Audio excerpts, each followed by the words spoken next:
Bonjour chers étudiants, je suis Oumoul Khayri Koulibaly Tandian, docteur en sociologie, enseignant à l'université Cheikh Anta Diop de Dakar au département de sociaux et intervenante aussi à l'université Gaston Berger de Saint-Louis pour des cours de sociologie mais aussi de méthodologie.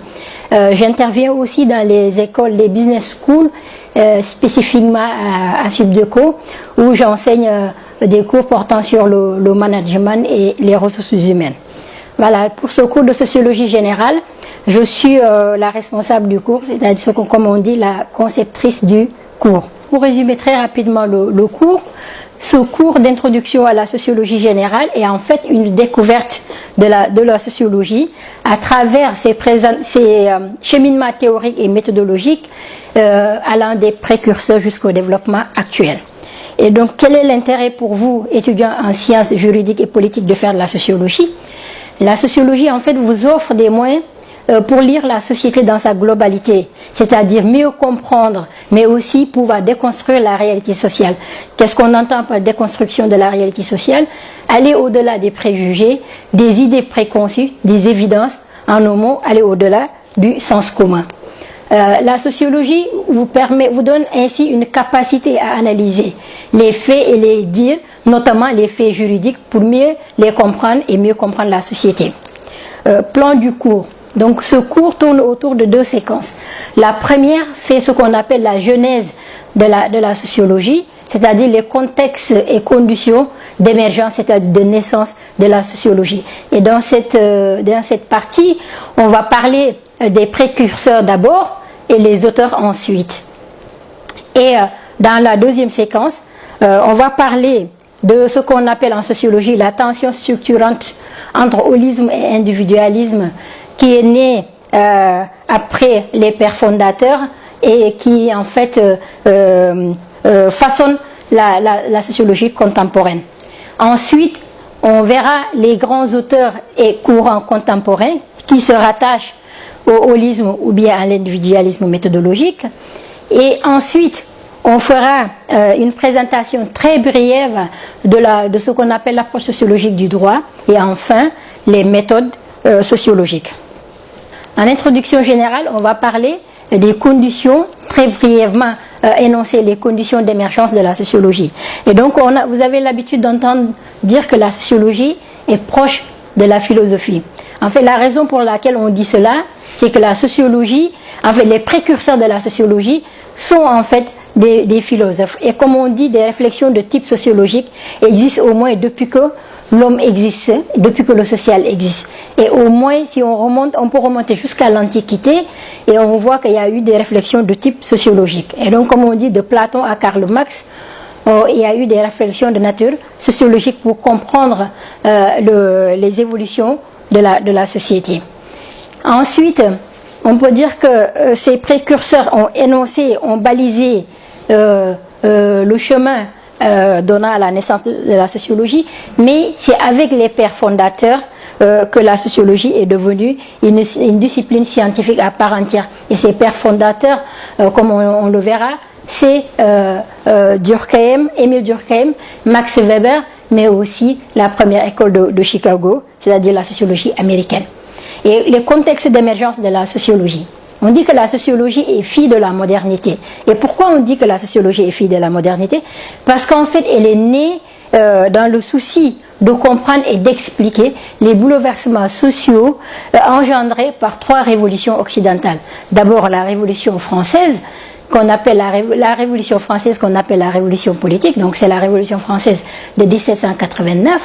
Ensuite, la Révolution économique, c'est-à-dire la révolution industrielle, et enfin la révolution intellectuelle, c'est-à-dire le triomphe du rationalisme.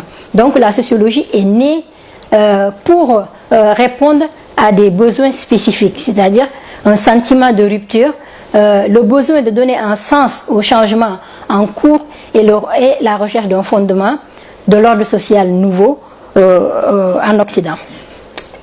Qu'est-ce que la sociologie? Donc on dit que la sociologie est née au XIXe siècle avec les pères fondateurs.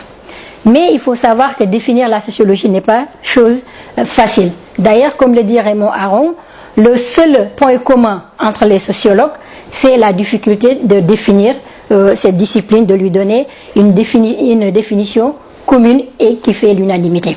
Donc, mais malgré tout, toutes ces divergences entre sociologues pour définir cette discipline, on peut quand même proposer une définition globale qui permet d'englober l'ensemble des définitions données par les différents auteurs. Donc on dit que la sociologie est la science du social.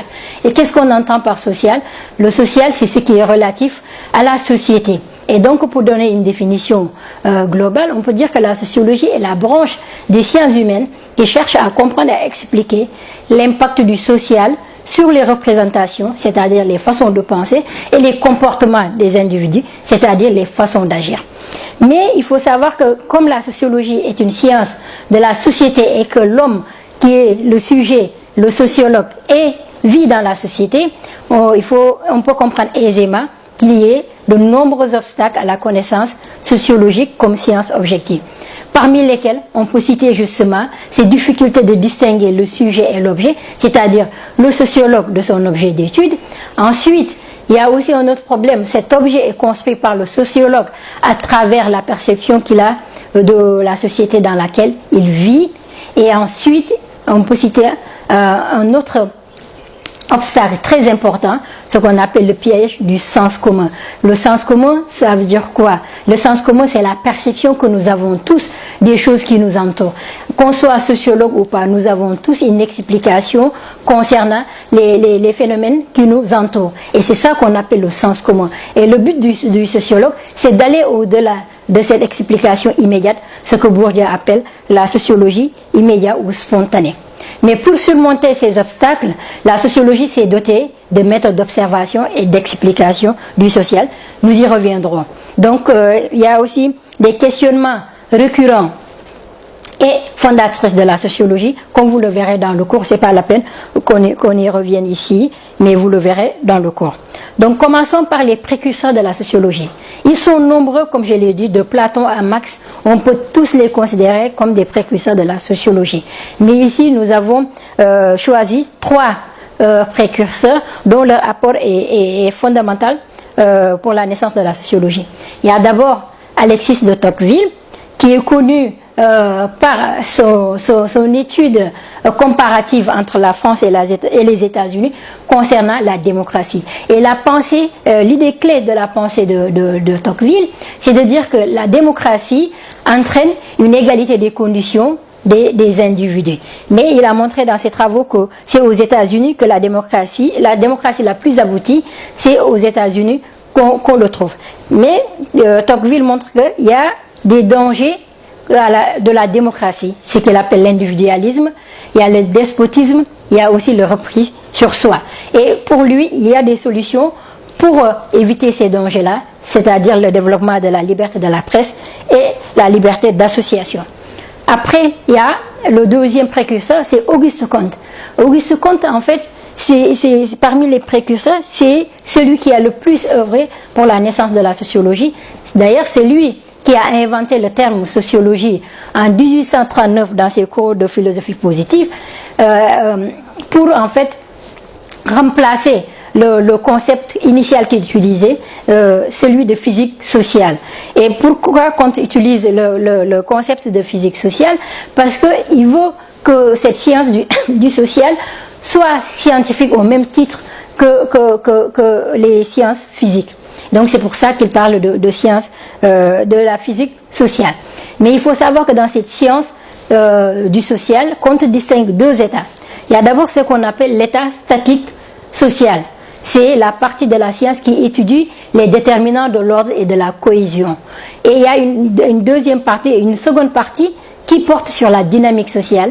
C'est la partie de la science qui étudie les lois de développement des sociétés, c'est-à-dire ce qui engendre le changement social.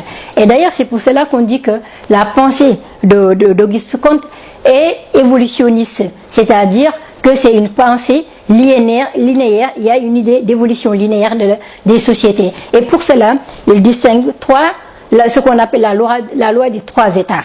Il y a d'abord l'état théologique, lors duquel on expliquait les phénomènes sociaux par des agents surnaturels.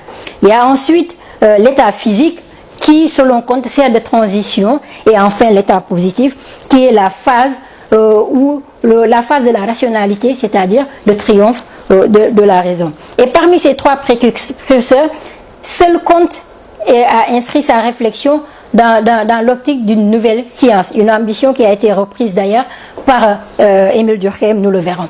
Et le dernier précurseur, c'est Karl Marx. L'idée clé de la pensée de Marx, c'est que c'est l'ordre économique qui détermine l'organisation d'une structure, d'une société.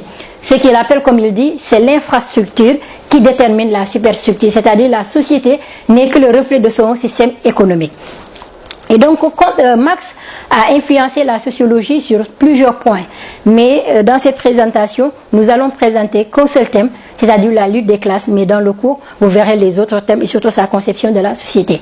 Donc, Marx part de l'idée selon laquelle l'avènement de la modernité, la révolution industrielle a engendré un mode de production capitaliste. Et ce mode de production capitaliste est détenu par un petit nombre de personnes qui sont les détenteurs des moyens de production, c'est-à-dire la bourgeoisie. Et il y a l'autre classe, c'est le prolétariat qui vend sa force de travail pour vivre. Mais Marx dit que tout le monde sait que Marx a toujours œuvré pour la fin de ce modèle social.